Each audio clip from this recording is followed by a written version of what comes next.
3. Home Invasion Horror Stories. Story 1. It's just the floorboards. It was a warm summer evening and I had just finished dinner. I was sitting on the couch watching TV when I heard a faint noise. At first, I assumed it was just a creaky floorboard settling, but then I heard it again. A distinct sound of something brushing against the glass of my living room window. I got up and walked over to the window, peering out into the darkness. Nothing seemed out of the ordinary, but I couldn't shake the feeling that something wasn't right. I decided to check all the windows and doors in the house to make sure they were locked. After checking the house's entrances, I walked back to the living room window.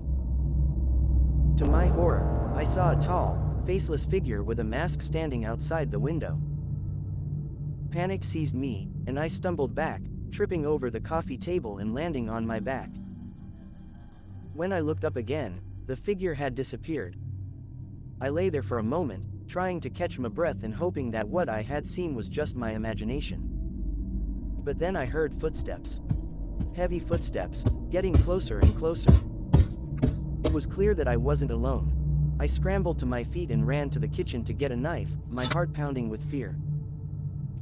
As I made my way through the darkened house, I could hear the intruder moving from room to room, searching for me. I realized that my only hope was to hide. I squeezed myself into a tiny closet, trying to control my breathing as I heard the intruder get closer.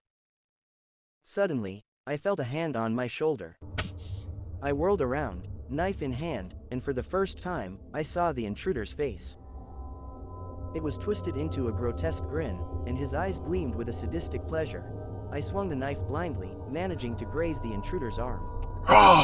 He roared in rage and tackled me to the ground, overpowering me easily.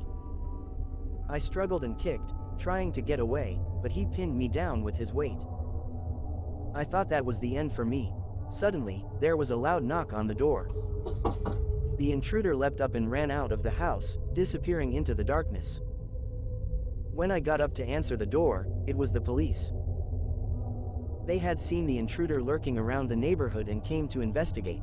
I was safe, but I couldn't shake the feeling of terror and violation. That night, I knew that I would never feel truly safe in my own home again. Every night since, I sleep with one eye open, listening for any creak or snap that might signal an unwelcome visitor. Story 2. That Neighbor. It began like any other night. I had just finished dinner and was settling down to watch some TV. The house was quiet and still, except for the soft buzzing of the TV in the background. That's when I heard the creaking of the front door. It was a noise I had never heard before, and it sent shivers down my spine. I sat in stunned silence for a moment, wondering if I had just imagined it. But then I heard it again, louder this time. Someone was definitely in my house. My heart began to race as I crept across the living room, trying to stay as quiet as possible, and peered around the corner. To my horror, standing there, in my living room, was my neighbor. The same creepy neighbor who I had always had strange experiences with. I froze as I watched him quietly make his way across the room, his eyes fixed on something in the darkness. I don't know how long I stood there, frozen in terror, but eventually he turned and saw me. His eyes widened with surprise, and then narrowed with malice. "What are you doing here?" I stammered, not sure what else to say. I could ask you the same thing. He replied with a sinister grin. But it doesn't matter. You won't be going anywhere. Without another word, he rushed towards me, and I darted in the other direction, hoping to make it to the front door. As I made my way down the hall, I heard him gaining on me. I slammed the door shut and locked it, feeling a moment of relief before I realized that the front door was still open, and the intruder was only moments behind me. My heart was pounding as I searched frantically for a place to hide. In the darkness, I stumbled and fell. I heard the intruder chuckle as he found me hiding under a table. I could see his shadowy figure looming over me, his eyes gleaming with an unhealthy excitement. For what seemed like an eternity, I could only sit there, trapped and helpless, as he taunted me with cruel laughter.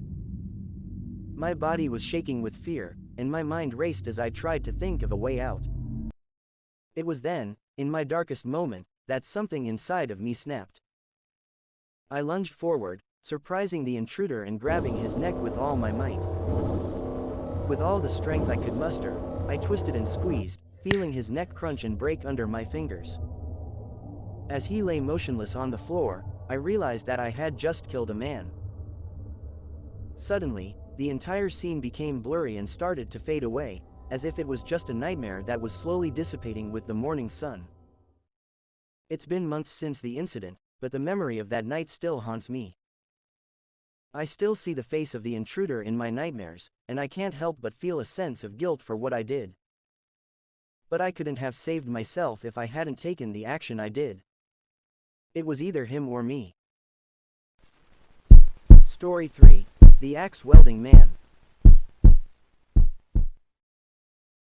It was a cold, dark, and stormy night. I was home alone, curled up on the couch with a book in my hands, enjoying the peaceful sound of rain tapping against the window. Suddenly, I heard a noise coming from the front door. It was a faint sound at first, but it grew louder and more persistent with each passing moment. I tried to ignore it, chalking it up to just a branch or a gust of wind, but as the sound grew more persistent, I knew I had to investigate. I slowly made my way towards the front door and cautiously peeked through the peephole. To my horror, I saw a figure outside, wielding an axe, attempting to break down the door. Panic flooded through my veins as I realized that I was not alone in my home. My mind raced and I tried to think of a plan. My phone was on the other side of the room, and I knew I had to act fast. I quickly locked all the doors and windows, but as I turned around, I saw the intruder's shadow looming behind me in the hallway. My heart pounded in my chest as I tried to find a place to hide. But as I stumbled through the house, I realized that I was trapped. The intruder was coming closer, and I had nowhere to run. I had to face him head on. I turned around just in time to find myself staring into the eyes of the intruder. His axe glinted ominously in the low light of the hallway. I knew that I was in grave danger, but I refused to show fear. I stood my ground and faced him with all the courage I could muster. Silence hung between us for what felt like an eternity. The intruder circled me like a predator stalking its prey. I could see the twisted grin on his face as he raised the axe high above his head. I braced myself for the inevitable impact, but as the axe came crashing down, I moved to the side with lightning-quick reflexes and the blade barely missed me. I knew that I had to keep moving, to keep dodging the intruder's attacks. So I darted past him towards the front door. The intruder followed me, chasing me like a wild animal. But with every step, I felt my stamina being drained. Each shift, each dodge, each jump, I knew that I was getting closer to the point of exhaustion. The adrenaline coursing through my veins was the only thing keeping me going. As I approached the door, I made one final dodge, and the intruder's axe came crashing into the wood, getting stuck in the doorframe. I took advantage of the situation and ran towards my phone, dialing 911 as quickly as I could. But as I turned around, I saw that the intruder had freed his axe and was now barreling towards me with renewed ferocity. I could hear the sirens of the police in the distance, but I knew that they would not arrive in time. It was me versus him, fighting for my life. I was cornered, my back against the wall. The intruder raised his axe, ready to deliver the final blow. But in that moment, a gust of wind slammed the front door shut, causing the intruder to look away. I took advantage of the distraction, grabbing a vase from the nearby table and smashed it over his head. He crumpled to the ground, and I quickly tied him up with some rope I had stashed away. When the police arrived, I gave them the intruder I had subdued. They thanked me for handling the situation, but I knew that I had come close to losing my life that night. I realized that no matter how safe we think we are in our homes, we must always be aware of the dangers lurking outside.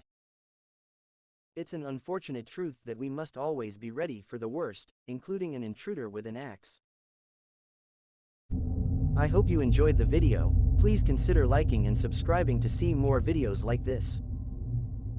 By the way, I have a membership for only $7.99 a month and you can get awesome perks like members-only videos, posts and more. Have a good day or night.